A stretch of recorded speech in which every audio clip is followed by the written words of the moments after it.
What were the chances that EA, who have an obsession with live services and microtransactions, would revive a franchise that they themselves shelved?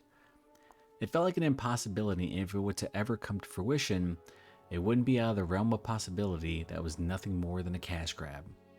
I am so glad that I'm wrong. The pressure on Motive Studio to revive the Dead Space franchise and create a game that not only honors the original but modernizes it for a new generation had to be overwhelming. Any missteps would have more than likely killed this game. Fans have been patiently waiting for years for the franchise to redeem itself after Dead Space 3, and I think any continuation would have been appreciated, but EA, who have been the target for criticism due to their inability to support single-player titles, made everyone skeptical. Motive Studio, however, knocked it out of the park, and I firmly believe they deserve their flowers. This feels like a game that would have made the original developers proud. Every enhancement and addition to the original makes the Dead Space remake feel fresh and new. Now, I purposefully didn't replay the original because I wanted a fresh experience with the Dead Space remake, and while there are beats that are one for one with the original, there are a number of areas that gave me anxiety because of the current gen visuals and 3D audio. I was really paranoid when wandering around the Ishimura, and while the feeling of nostalgia was strong, there was more than enough additions to make it feel like a new game. It was clear from the start that Motive Studio wanted the Ishimura to be the star. The removal of loading screens to create a more seamless experience is one that I think everyone is greatly appreciative of, because being able to backtrack and open up certain closed off locations to find new gear and upgrades is a great incentive. The Ishimura is also a joy to explore because it's so tense.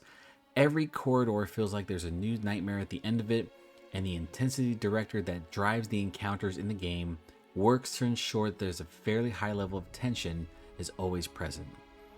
There are some truly jaw-dropping environments, and I love the fact that ZeroG is actually responsive and fun instead of being clunky and a chore. I compare ZeroG to water levels. You either nail it or you don't, and thankfully, the Dead Space remake nails it. The ZeroG sections in this game are fantastic. Now, it wouldn't be a Dead Space game if I didn't mention the Necromorphs. They're back, they're terrifying, and I love their updated designs. I love how you know you're doing damage. The flesh begins to peel off and tear and acts as a visual indicator to tell you how much damage you've been doing. It's a lot like Resident Evil 2. It's brilliant and gruesome stuff. The increased visual fidelity really highlights how nasty some of the necromorphs look, and the environments that are littered with the hive mind are grotesque and oddly beautiful. Like the original, it's HUDless, which I feel needs to be a feature in all survival horror games. I want to soak everything in without having my screen cluttered. Let me see how Isaac rips and tears without having 100 indicators floating around the screen. Who really needs all those menus anyway?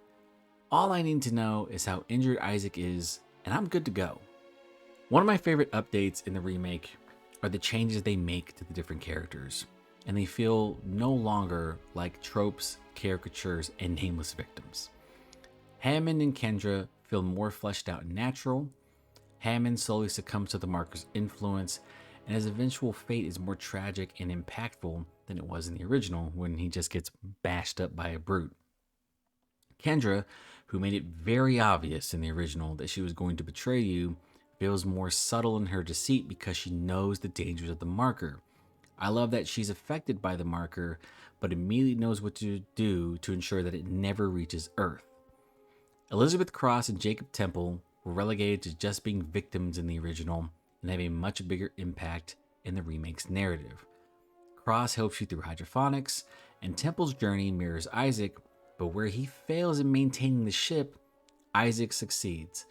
Like Isaac and Nicole, both of them are desperately looking for one another, but fall to tragic circumstances, and honestly, this was a nice swerve by Motive Studio. If I had an issue with any of the characters, it would be Dr. Mercer.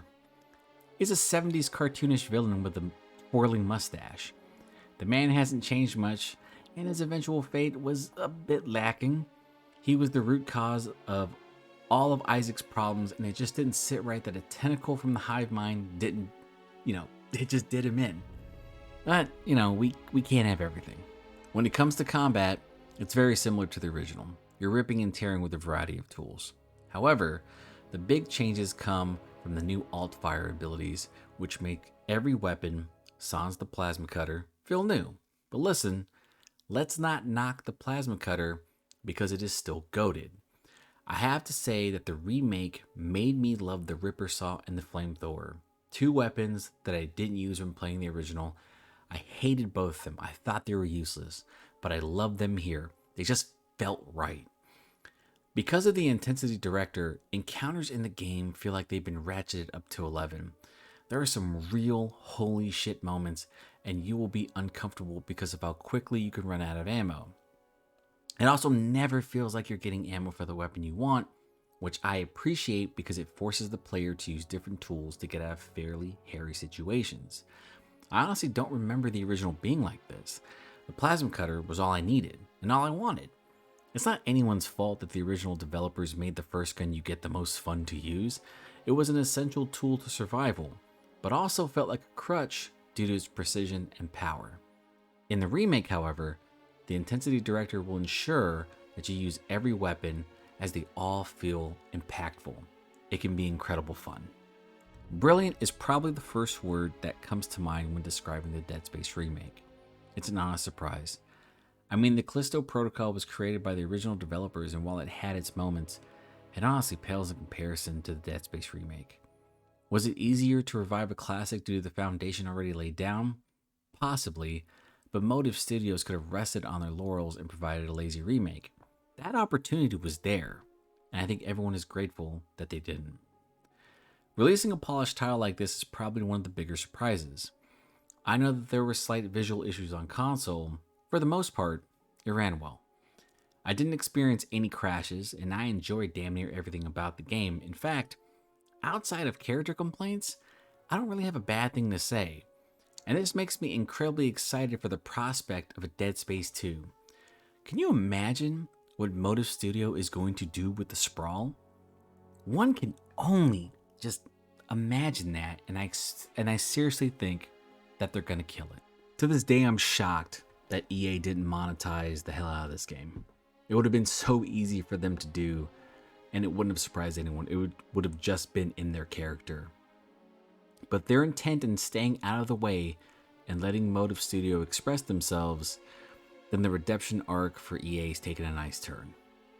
The Dead Space remake is a perfect example of what can happen when a major publisher doesn't try to force things. It's survival horror at its best.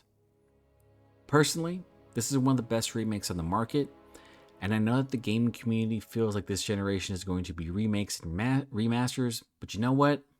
If a number of these remakes turn out to be like Dead Space, Final Fantasy VII, and RE2, then I'm all for it.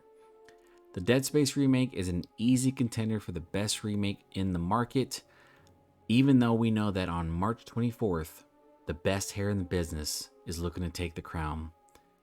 That's Leon Kennedy, everyone. That's Resident Evil 4.